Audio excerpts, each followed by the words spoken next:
Ladies and gentlemen, my name is Thomas Jefferson. You may know me as the third President of the United States of America, but I've accomplished far more than that in my life. I was born in Shadwell, Virginia in 1743 to a very, very wealthy family. My father, Peter Jefferson, was a cartographer who created the first map of Virginia.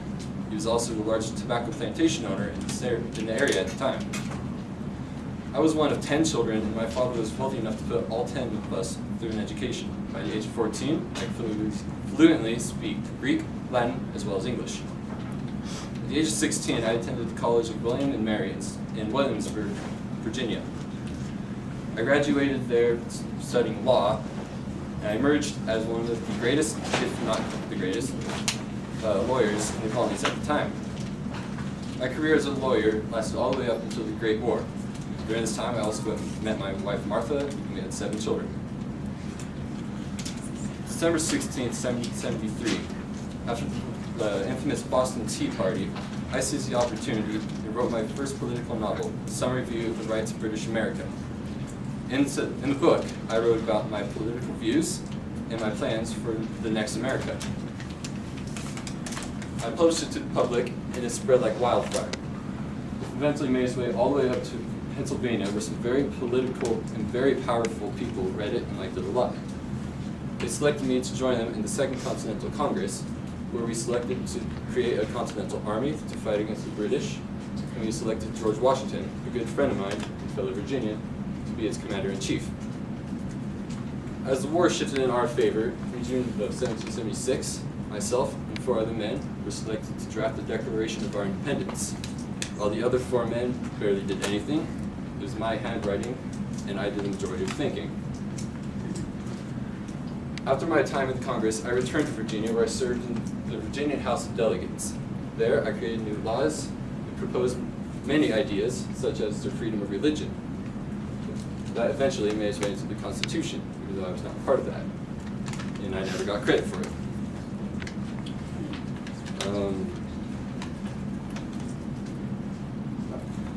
I was selected by the Virginian people to become the state's second governor. I replaced the previous governor, and those were the worst 2 years of my life. I made several mistakes, such as moving the state's capital to Richmond, Virginia, only to find that a whole lot of British soldiers were there waiting for us. So my years as governor did not last long, as you can imagine. I was selected by the Congress to replace Benjamin Franklin as the American ambassador to France. I accepted the invitation open-heartedly and very happily, because from what I have read, the French people and culture seemed very, very beautiful. But by the time I got there, I was greeted rudely, treated horribly, and I was disgusted at the French aristocratic government and how they treated their people. There were men, women, and children begging for food in the streets and begging for something to be done about it. So, in 1783, when the French Revolution broke out, I jumped on a ship and made my way back towards the States. When I arrived back in Virginia, I was greeted by George Washington with some excellent news. He informed me that he's become the first president of the United States of America, and yet he wanted me to be his Secretary of State. I tried convincing him that I wanted to be through with my career in politics, I wanted to retire, but he was very persuasive. So, I became a Secretary of State. As his presidency came to an end, the American people selected me to run as their Republican candidate. I tried persuading them that I wanted to end my career, but they said too bad. So I ran against John Adams, and I lost that race horribly. But John Adams, being a good friend of mine and a good sport, selected me to become his vice president. As his presidency was coming to an end, he was losing support from his previous supporters. So when he ran against Aaron Burr's, the election ended in an even tie, so the Electoral College had to select me, the previous vice president, to become the new president of the United States of America, and Aaron Burr's to become my vice president. In my several years as president, I accomplished very much.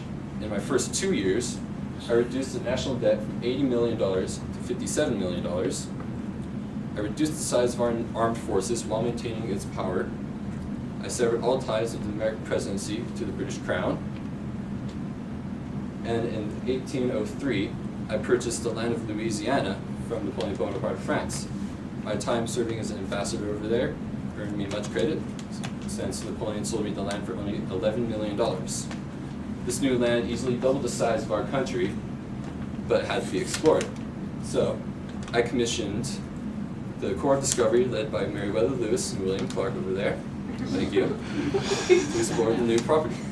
They made their way all the way to the Pacific Ocean, and they returned to me with some excellent news. Being satisfied with what I've accomplished, I finally had the courage to end my career. As I retired, I was bored, so I founded the new college of the University of Virginia, and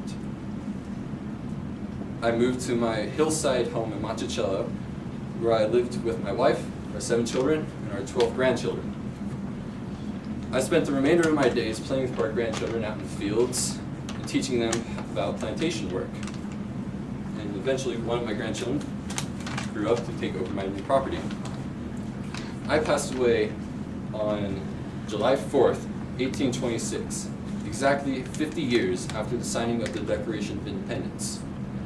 Coincidentally, John Adams also passed away his exact same days a few short hours later. John Adams' last words were, "Thomas Jefferson lives."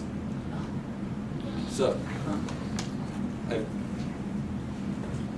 American people will always view me as one of the greatest presidents of all time, as a founding father, a patriot, and a great man. I had several friends with a lot of power. I had a beautiful family, which I love very much. And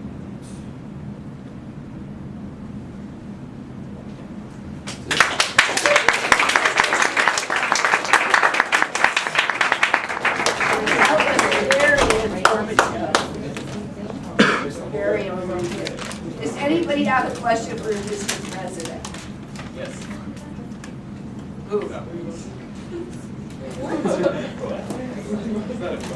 All right. I can't think of it. You answered everything. Did you get your hat? Nice.